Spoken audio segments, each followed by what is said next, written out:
Yo les voy a compartir una reflexión general, la tengo escrita, voy a tratar de ser ágil en la lectura, sobre la responsabilidad de la universidad en su relación con otros agentes, como pueden ser las empresas farmacéuticas o las empresas de otra índole, que es un área de relación muy habitual de la universidad. Lo voy a hacer también en el marco del tema del Congreso, que es Tendencias de Futuro de la Universidad, tratando de aportar desde algo a lo que me llevo dedicando muchos años, que es pensar la universidad. Esa es una línea de investigación que tiene otro nombre pues, más científico, pero que básicamente no hace otra cosa que pensar la universidad. ¿Cuál es el lugar social que ocupa la universidad en el proceso de construcción social? Y cuando yo pienso la universidad, una de las cosas que me gusta empezar delimitando es que solemos hablar de la universidad en términos muy genéricos, como si fuese como si existiese un único modelo de universidad. Y mi primera idea que quisiera resaltar para centrar mi intervención es que existen distintos modelos de universidad y que es absolutamente necesario también diferenciar entre ellos. No es posible admitir, sin más, que la universidad es una institución que contribuye a la creación de una cultura crítica, al desarrollo económico, cultural y social de una sociedad o al cambio social, sin precisar que existen variables que las diferencian entre ellas muchísimo. Es preciso tener en cuenta que no todas las universidades son iguales y eso requiere una matización más precisa, por ejemplo, que la distinción clásica entre universidades públicas y universidades privadas o entre universidades confesionales y universidades no confesionales. La motivación que una universidad tiene para llevar a cabo su proyecto universitario tiene matices importantes que están muy condicionados por el proyecto universitario que promueve cada una de ellas. Sin duda, y aunque no es posible generalizar, no sería justo generalizar, yo para simplificar el análisis creo que podríamos distinguir y aceptar al menos la existencia de tres modelos dominantes de universidad en la actualidad. Las diferencias entre ellos deben de servirnos, y yo quiero que nos sirvan en mi exposición, para advertir de los diferentes modelos de proyectos universitarios y de relación entre universidad y empresa que es posible promover en el ámbito universitario. En primer lugar, existe un modelo de universidad tecnocrático que a día de hoy podemos señalar que se está imponiendo con fuerza a los restantes modelos.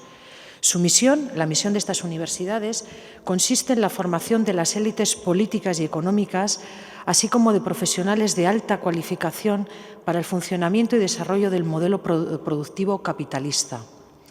El reto central de estas universidades consiste en ajustar su docencia e investigación para adecuarlos a las demandas y exigencias de una nueva sociedad del conocimiento y de la tecnología.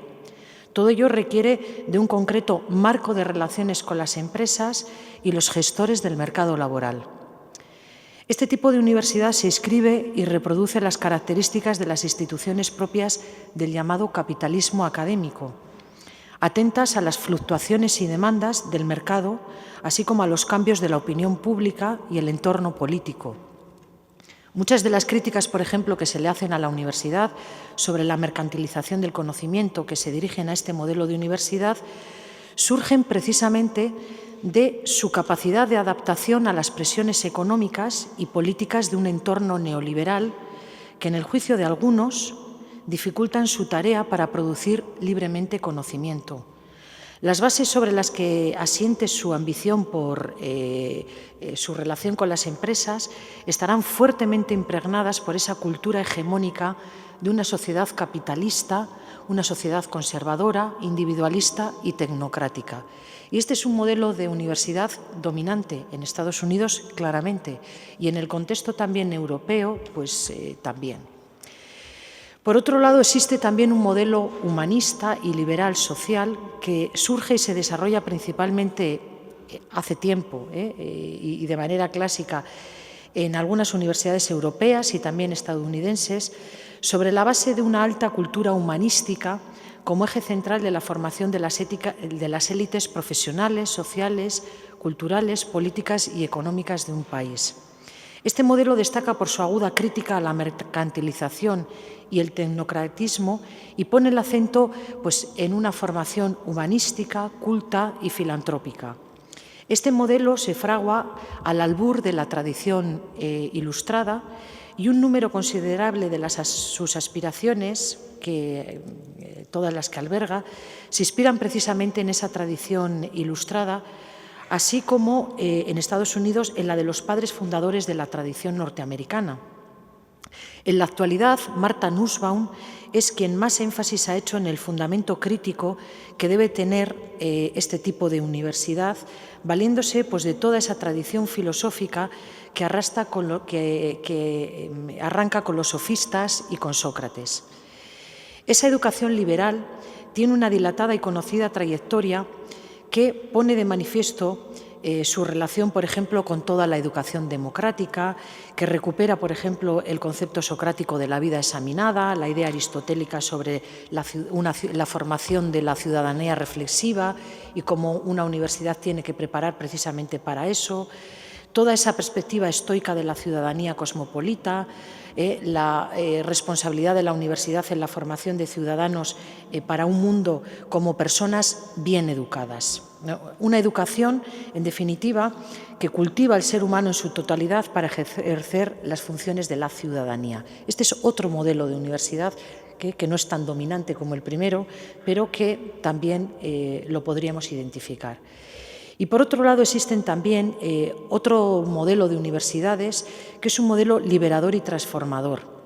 Las universidades que promueven este modelo tienen como finalidad la formación de humanistas y profesionales al servicio de la liberación, de la emancipación y capacitación de los sectores empobrecidos, inspiradas en muchos casos por las perspectivas de la pedagogía crítica, por ejemplo, de Freire, Ellacuría, Gouraud, asumen que el fin de la educación consiste en dotar a los estudiantes en las universidades de capacidades que favorezcan el logro de la autonomía y los comprometan activamente con formas de defensa de la democracia, dando prioridad precisamente a esos saberes construidos históricamente que tienen que ver con la historia de las luchas por la democracia, la libertad y la igualdad. Este es un modelo de universidad que identifica a las instituciones educativas como espacios de frontera, como espacios comprometidos en la transformación social, cuya misión debe ser la promoción de la justicia social. Persiguen la formulación y recuperación de nuevos vocabularios, de nuevas dialécticas sociales, propuestas, visiones, políticas y sabidurías tradicionales que permitan el desarrollo de una nueva visión democrática. Y bueno, pues la educación en estas universidades se convierte en un pilar de este modelo que aspira a habilitar y a promover la práctica de la libertad. Probablemente no podríamos hacer una distinción de todas las universidades y catalogarlas y meterlas en estos modelos, pero yo creo que de alguna manera marcan tendencias y creo que es importante también señalarlas, que no todas las universidades son iguales. A partir de ahí yo lo que suelo hacer es pensar cuál es la responsabilidad de la universidad también y al servicio de quien pone el bien público que promueve. Porque las universidades lo que protegen es un bien público, es un bien público que es el conocimiento, la creación, la transmisión de conocimiento. Y también los centros de investigación, como los que trabaja María Luisa, protegen un bien común. Y en ese sentido, independientemente de su forma jurídica, de si son privadas, públicas, todas ellas están comprometidas con ese. Entonces, al servicio de quién lo ponen y cómo lo ponen. Bueno, en muchas de las cosas que ha dicho María Luisa, y yo creo que en ese sentido me alegro, porque aunque mi reflexión es más genérica, pero ustedes en lo que ella ha dicho van a encontrar ejemplos de lo que yo quiero también compartir con ustedes, ¿no? Tiene que ver con eso. Bien, nunca como hasta ahora parece haber existido tanta distancia entre lo que se espera que las universidades asuman como parte de su responsabilidad con la universidad y el modo en cómo éstas están respondiendo a esas expectativas. Por ejemplo, se piensa que la universidad tiene que ser un agente muy importante en los procesos de cambio social y no lo está siendo tanto. Entonces, bueno, cierto también es que nunca como hasta ahora los cambios sociales, políticos, económicos y culturales y el ritmo que imponen han sido tan diversos y exigentes. Son tan vertiginosos los tiempos en los que vivimos que ni siquiera permiten ser descritos adecuadamente. En cualquier caso, la reflexión sobre la responsabilidad de la universidad en ese acelerado contexto global está teñida de imágenes que son expresión de una sociedad que está en construcción, imágenes que responden a la idea de que la universidad también, en cuanto principal institución productora de conocimiento, al menos hasta hace no mucho, debe estar al servicio de esa sociedad y cubrir los desafíos que esa sociedad le plantea. La pregunta por la responsabilidad de la universidad remite, por tanto, a una inquietud por aclarar cuál es su lugar en la esfera pública y cuál es el modelo de sociedad que está contribuyendo a construir. Por eso a mí me gusta hablar también de modelos de universidades, porque no se construye de igual manera una sociedad desde un modelo de universidad tecnocrática o que sirve a ese modelo capitalista, neoliberal, que una universidad, por ejemplo, cuya misión está enraizada en unos fines que persiguen la emancipación. Son completamente distintos los modelos de sociedad que se construyen desde un modelo de universidad o desde otro. Es una pregunta que enfatiza, esa pregunta por la responsabilidad de la universidad, el valor del bien que promueve una universidad y el bien que protege. Sin embargo, el alcance que tiene dicha pregunta solo es posible valorarlo a la luz de las respuestas que recibe. ¿De qué se están haciendo responsables las universidades? ¿A quién están respondiendo? ¿Y cómo lo están haciendo? ¿Y al servicio de quién están poniendo ese bien que protegen? Hoy en día es posible también distinguir no solamente modelos de universidad, sino dentro de una misma universidad distintos niveles en el modo en cómo las universidades están delineando los contornos de su responsabilidad con la sociedad y desarrollando las funciones asociadas a los distintos ámbitos de su misión. Ya sabéis que la universidad tiene como distintas misiones, ¿no? Una misión de formar, educativa, otra de investigar y otra de transmitir los conocimientos a la sociedad. Bien, pues por un lado existe en una universidad un primer nivel que ahí podemos encontrar las funciones tradicionales y básicas de la universidad, en el ámbito educativo, investigador y de transferencia de conocimiento, donde el aspecto del interés común, público y social está definido con mucha claridad. En este nivel, por ejemplo, es fácil advertir los esfuerzos que las universidades están realizando para concretar su responsabilidad en un contexto globalizado al que hay que ir adaptándose, incorporando estrategias relacionadas, por ejemplo, con nuevas metodologías de aprendizaje, incluir, por ejemplo, un aprendizaje a través de distancia. O sea, ahí las universidades están respondiendo bien, ¿no? La ampliación de relaciones con agentes y actores sociales, culturales y económicos, políticos, de investigación básica, etcétera. Todas estas iniciativas están muy pegadas al terreno de lo social y permiten ser analizados en términos de pertinencia y relevancia social. Es decir, no tenemos ninguna dificultad en identificar que todas las universidades hacen algo en un primer nivel que las relaciona con el conjunto de la sociedad a un nivel muy básico, ¿no? Respondiendo a demandas del contexto, y eso lo hace bien. Pero existe un segundo nivel en el que ya aparecen más las funciones de la universidad relacionadas con ese ámbito al que hacía referencia María Luisa de la investigación de excelencia, vinculada precisamente a la formación predoctoral, a la formación en el doctorado o a la formación postdoctoral, cuando uno ya se doctora, que es mucho más especializada, como decía ella, y que tiene lugar en un ámbito y en un contexto extremadamente competitivo, muy competitivo, mucho. Por eso este tipo de investigaciones que podemos hacer desde algunos ámbitos que son muy minoritarios, como es el mío, o sobre temáticas que también son muy minoritarias, como la de María Luisa, pues también lo hacen en un contexto que es altamente competitivo y que además es investigación muy especializada. Pues en este nivel también es fácil advertir los esfuerzos de las universidades por concretar su responsabilidad con la generación y transmisión del conocimiento y con la investigación, sobre todo básica, no solo en el ámbito de las ciencias, sino también en el de las humanidades, las ciencias sociales, etc. Este es un nivel que todavía genera investigación y transferencia con señas de identidad propias en el ámbito de la reflexión crítica y donde lo público sigue teniendo preeminencia frente a lo privado, aunque es aquí precisamente cuando empiezan a hacerse menos nítidas las líneas divisorias entre ambos. Sin embargo, todavía es posible distinguir en este segundo nivel indicadores de impacto en términos de relevancia y pertinencia social. Es decir, las universidades asumen ciertos compromisos, por ejemplo, en sus líneas de investigación con retos sociales que están muy presentes en sus trabajos y en sus equipos de investigación. Bueno, y que aportan un beneficio social para la comunidad científica y la sociedad en su conjunto.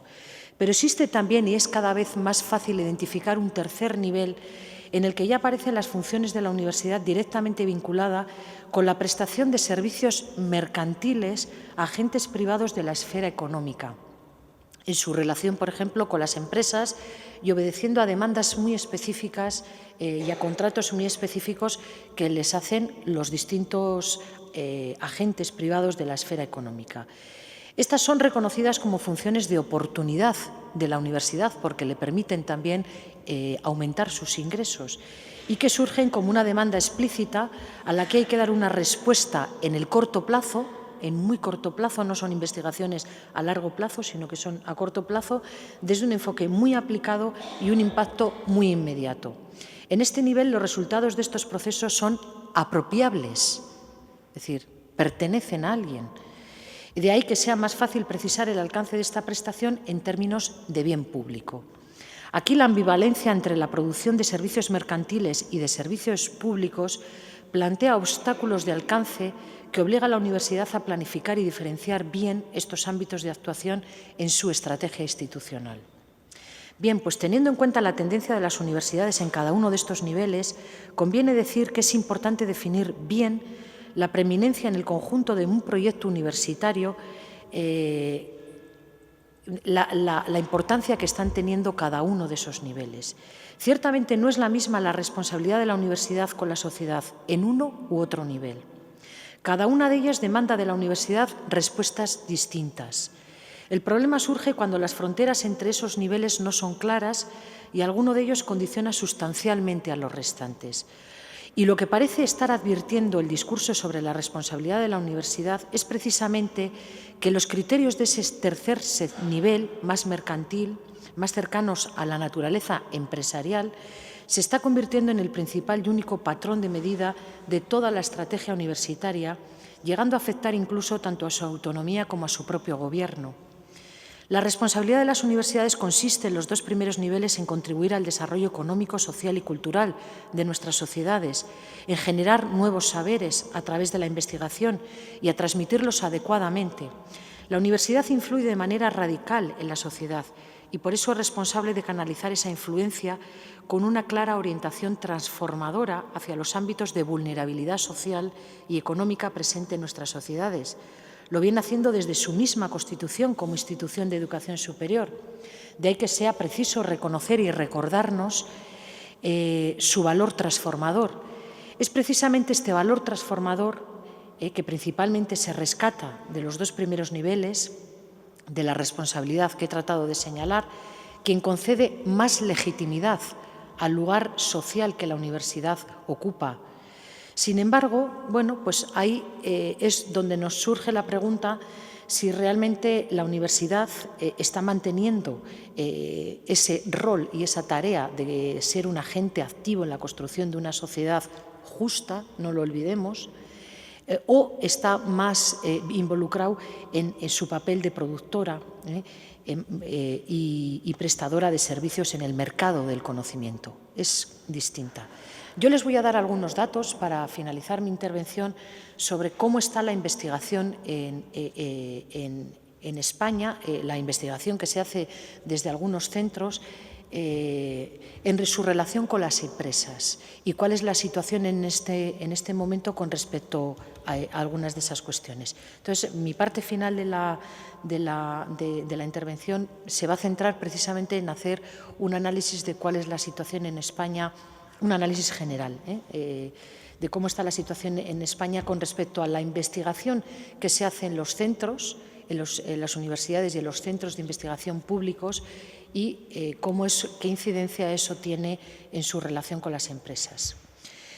Mire, se suele decir que las universidades tienen que contribuir, y esos centros de investigación también públicos, a poder consolidar una economía que está basada en el conocimiento y que solamente es posible innovar precisamente en una economía que esté basada en el conocimiento. Es lo que María Luisa decía, que los países que invierten en investigación al final, pues eso contribuye al desarrollo económico de ese país y también social, etcétera, ¿no?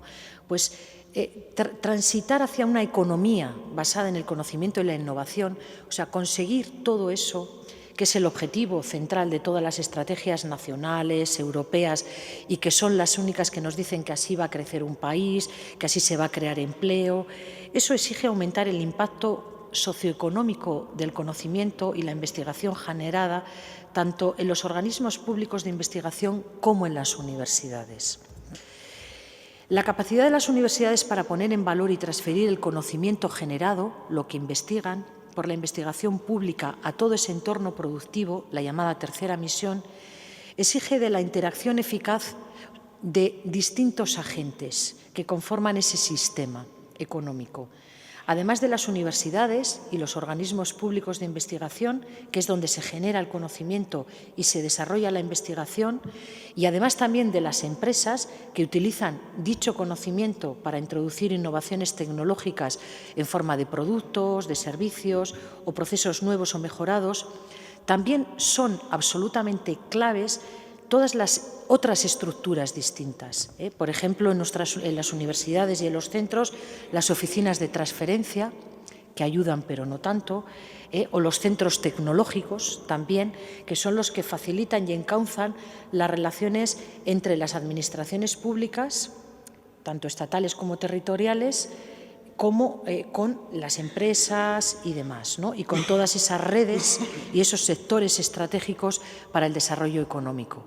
Hay toda una estructura de redes y de relaciones en el que la cuestión no es tan sencilla en que un investigador investiga y eso ya se transfiere a la sociedad, sino que hay todo un entramado de relaciones que es muy complejo y que establece toda una cadena de valor que tiene que estar apoyada públicamente para que funcione bien y que exige de una serie de estrategias empresariales que muchas veces están sometidas precisamente a todos esos dictados mercantiles propios de una cultura del capitalismo neoliberal que les orienta únicamente al el beneficio económico.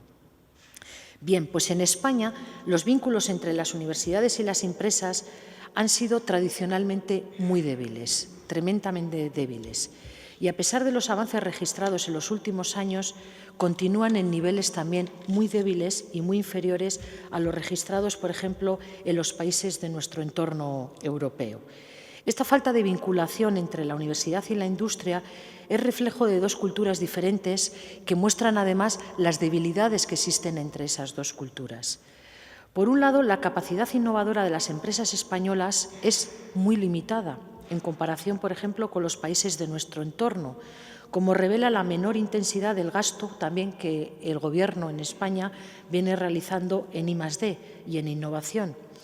El reducido número, por ejemplo, de investigadores contratados, que es lo que le ha ocurrido a María Luisa, que uno pues tiene una persona con ella trabajando, hace la tesis doctoral y luego no le consolidan el contrato, no le hacen un indefinido, ni le pasan a un contrato postdoctoral, ni le permiten, es decir, el escaso número de investigadores controlados, el reducido porcentaje de pymes innovadoras. El tejido industrial español, en términos generales, está más centrado en la pequeña y mediana empresa, y ellos innovan por una cuestión y invierten en investigación y en desarrollo muy poco, lógicamente, porque son pequeñas, tienen menos recursos. El contexto de crisis ha sido también dramático y eso ha tenido muchísima influencia. Bien, las pymes, por ejemplo, colaboran mucho menos que las grandes empresas en proyectos o realizan mucho menos innovación organizativa o de productos.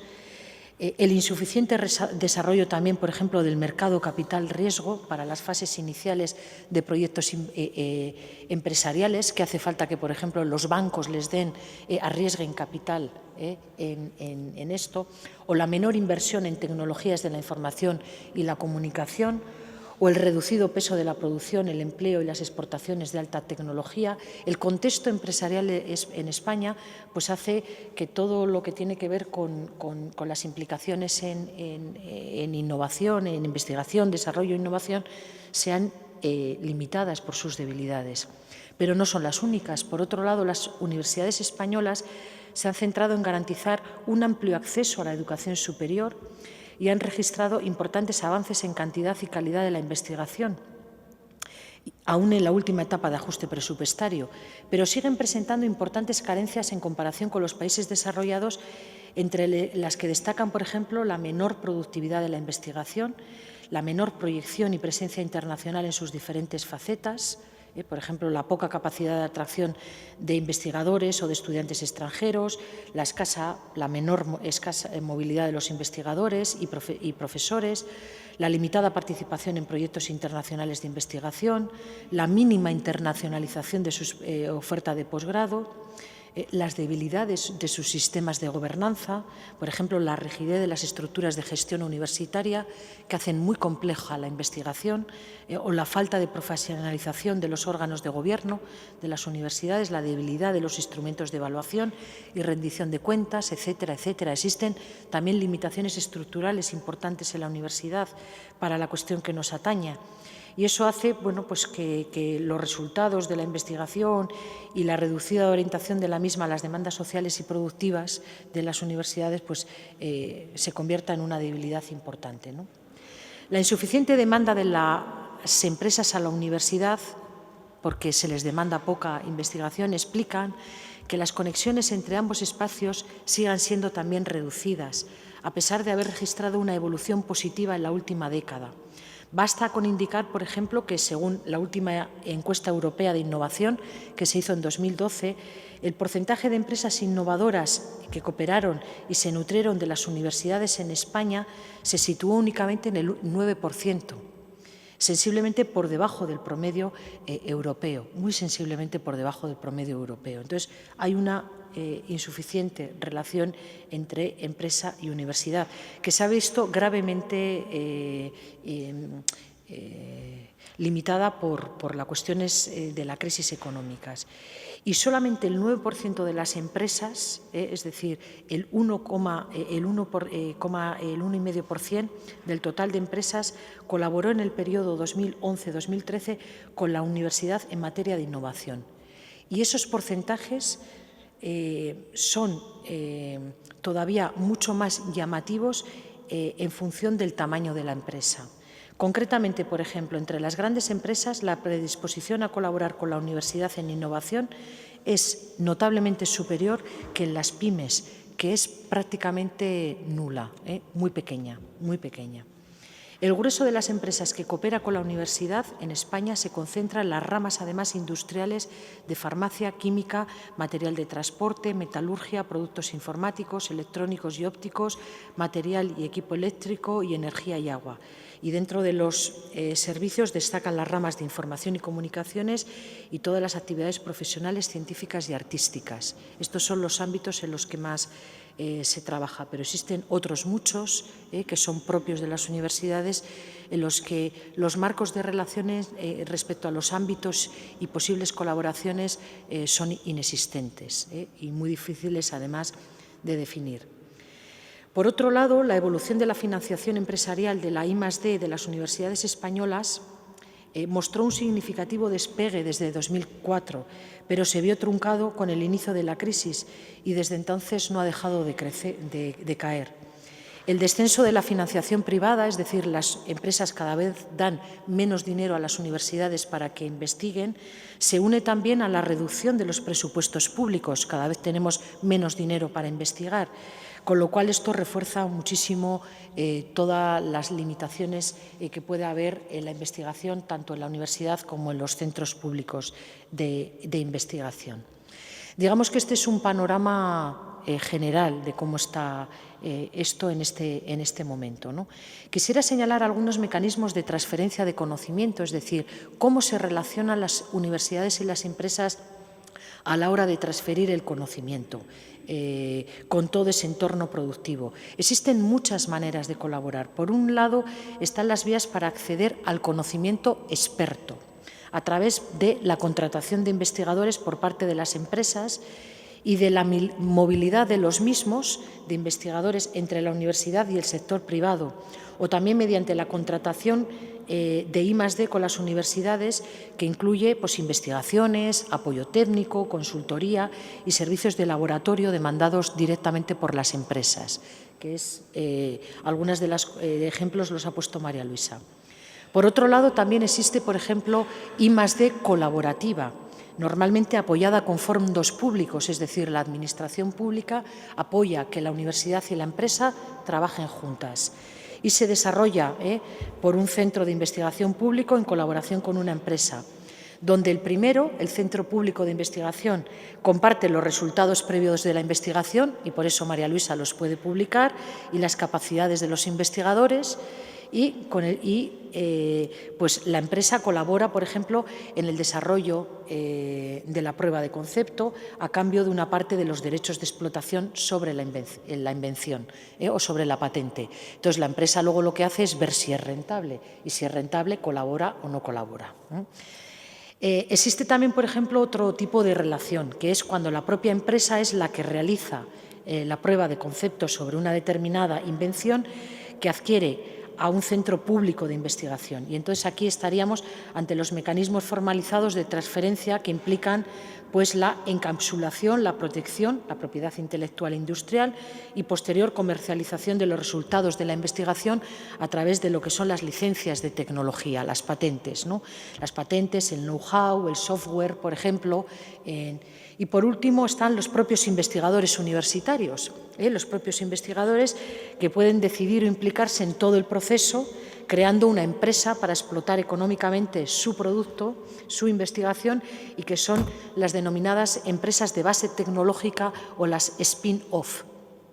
Ahora, como todo lo llamamos en inglés, ustedes igual han oído más el nombre en inglés, ¿no? Que son las spin-off, que son empresas de base tecnológica que están creadas por los propios investigadores, que sería la modalidad de transferencia más efectiva que ahora se está tratando de apoyar, en tanto que entraña la transferencia completa de resultados y de capacidades de los investigadores, pero también es la más compleja, pues que implica, además de la explotación de una determinada tecnología nueva, la definición y puesta en marcha de un proyecto empresarial, cuestión para la cual los investigadores no siempre están preparados ni siquiera quieren hacerlo.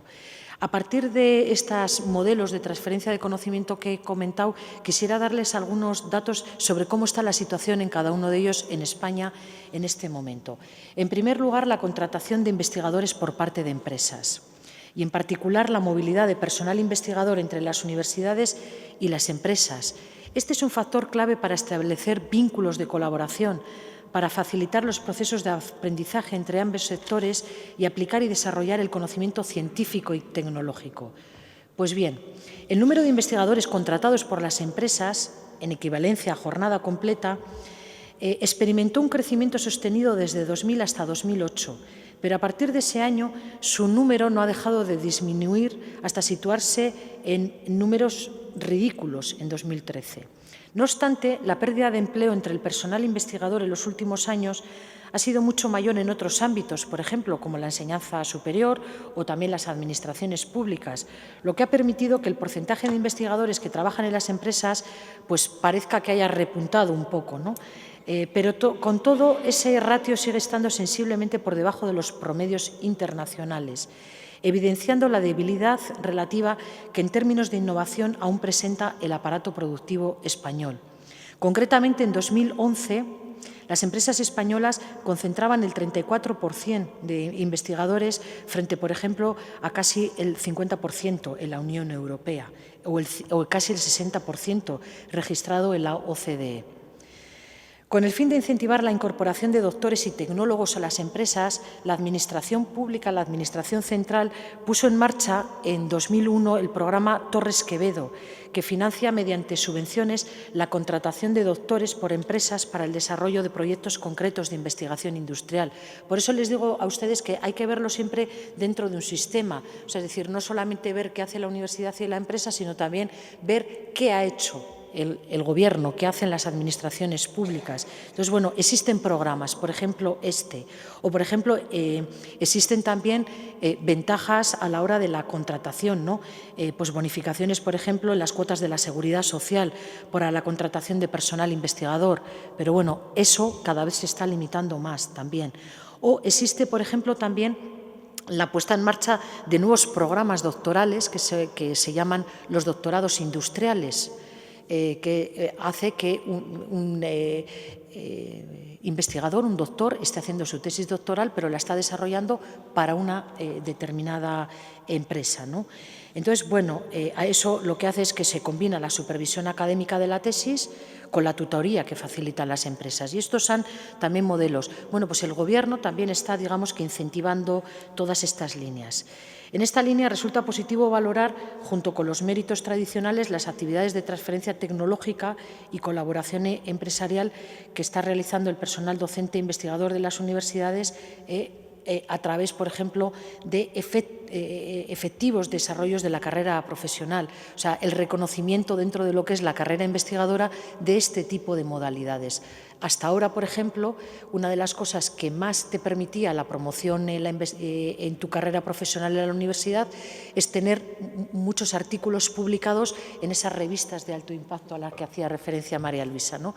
Cuanto más relumbrón es tu currículum, pues eso más te permite tu desarrollo en la carrera profesional.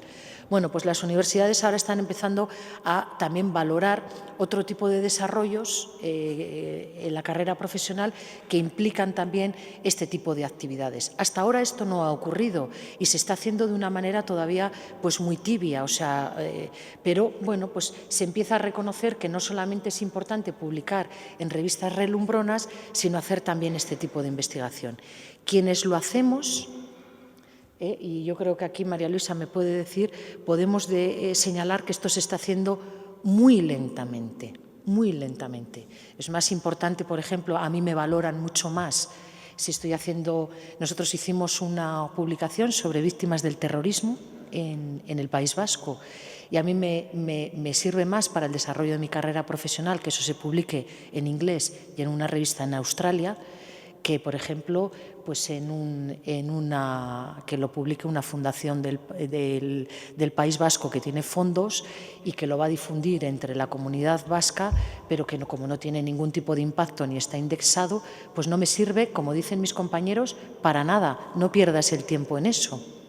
Entonces, fíjense ustedes las cuestiones. Bueno, pues ese tipo de cosas muy poco a poco están empezando a cambiar, ¿no? Pero bueno, en fin. También la transferencia de conocimiento a través de la I+D contratada o por encargo, que se produce cuando las empresas solicitan a la universidad la realización de una determinada investigación, ¿no? O, por ejemplo, cuando les piden asesoramiento técnico o apoyo para satisfacer sus demandas concretas de conocimiento. Pues ahora, por ejemplo, pues, en todo el tema de la biotecnología, se están haciendo muchos ámbitos de colaboración entre las empresas que producen esa tecnología, sobre todo aplicadas al ámbito de la medicina y las universidades, por ejemplo, con equipos de psicólogos y demás, ¿no? O también con temas de grupos de investigación que trabajan temas de envejecimiento, etcétera, etcétera. Bueno, ahí se están estableciendo colaboraciones interesantes, pero que todavía pues, no son importantes o significativas, como la I+D colaborativa también. Estoy acabando ya, me quedan dos ideas, lo digo para que el padre Lorza se evite hacerme la esta, en el que también pues, se están haciendo. Y luego también con el tema de la patente y de la propiedad industrial, en el que los datos pues tampoco son muy significativos. Yo, para que ustedes se hagan una idea, voy a acabar, ya solo me quedan dos ideas, les voy a decir algunos datos de todos esos resultados, ¿no? Que en 2011 las universidades firmaron 210 licencias en España, 210, que es ridículo, absolutamente ridículo, 210, de las que el 60%, saquen ustedes, 120, eran patentes, y las patentes ya saben que eso está todo vinculado a todo un desarrollo de propiedad, de derechos de propiedad, muy concreta, el 30% en programas de ordenador y el 5% en know-how. Y las contrapartes, o sea, quienes compraron esas licencias y quienes estuvieron, fueron principalmente empresas europeas, el 52%, y spin-off universitarias, el 28%. Así que yo quizás para acabar quisiera señalar esta idea, que existe una brecha muy significativa, muy difícil de solventar además, entre el peso y la calidad de la investigación generada en la universidad y en los centros de excelencia y el volumen de generación de patentes universitarias. Una circunstancia que es muy notable, ¿no? Y que evidencia un dilema muy presente en la comunidad universitaria sobre si la prioridad del investigador debe ser publicar y difundir el conocimiento sin atender a criterios economicistas o bien patentar y comercializar los resultados de su investigación. Este es un elemento que es un dilema muy presente, ¿no? Y quizás como idea fuerza final señalaría que en esa colaboración entre universidad y empresa y en esa responsabilidad de la universidad y de la empresa, resolver ese dilema es una cuestión crucial. Por eso yo señalaba al principio y hablaba de esos 3 modelos de universidad. Si se resuelve el dilema diciendo que el investigador lo que tiene que hacer es comercializar los resultados de su investigación o establecer marcos de colaboración en términos de régimen privado con las empresas, el modelo de universidad y el modelo de construcción social, el modelo de sociedad resultante de lo mismo, estaremos contribuyendo también a la consolidación de un nicho cultural neoliberal. Y eso se hace también a través de este tipo de cuestiones. O sea, que lo que nos jugamos, el bien que se está protegiendo, que es la generación de conocimiento, tiene un alcance muy importante. La responsabilidad de la universidad en eso es crucial. Entonces, por eso cuando se suelen decir de una manera generalizada, bueno, la universidad se está mercantilizando y demás, no es lo mismo el tipo de titulaciones para las que prepara, la orientación, etcétera, etcétera, pero la investigación tiene un papel fundamental, ¿no?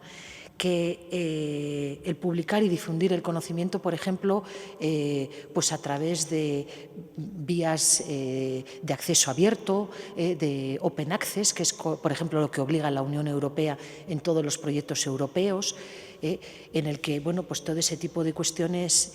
Y ahí es donde realmente tenemos que poner el foco de la reflexión, cuando hablamos de la responsabilidad de la universidad en su relación con las empresas. Yo he puesto el ejemplo de la investigación porque es de lo que más conozco y de lo que más me he ocupado dentro de lo que son mis responsabilidades en la universidad, pero el foco está ahí y lo que nos jugamos es precisamente la protección y la promoción de un bien público, ¿no? Y en su relación con las empresas, pues la cuestión está ahí, ¿no? Yo diría también como esto que es necesario, absolutamente necesario, impulsar desde un marco de relación muy concreto en el que la administración pública tiene un papel fundamental, toda esa colaboración público-privada, ya que uno de los grandes problemas del sistema español de la I+D+I es la insuficiente relación existente entre el ámbito empresarial y el académico científico. Pero esa dificultad tiene que ver con algunas de las limitaciones que yo he querido compartir con ustedes, pero sobre todo en relación a esa brecha, ¿no? En el que las lógicas son establecer puentes entre esas dos lógicas absolutamente distintas hacen que no sea fácil siempre. Y ahí el papel que tienen las administraciones públicas es crucial. Es crucial para promover ese valor público. Por eso también el compromiso que los ciudadanos tenemos en los gobiernos, en la creación de los gobiernos, etcétera, etcétera, es clave. Cada uno de nosotros también, como ciudadanos, podemos hacer mucho para promover la investigación en una dirección o en otra. Es un compromiso también en el que es preciso ver el alcance que tiene nuestra participación ciudadana también en los resultados de lo que en la investigación se hace en la universidad y en los marcos de relación que las universidades establecen con los distintos agentes. Esta es igual un poco una idea sencilla, la única que he querido compartir con ustedes a través de una serie de datos. Muchas gracias.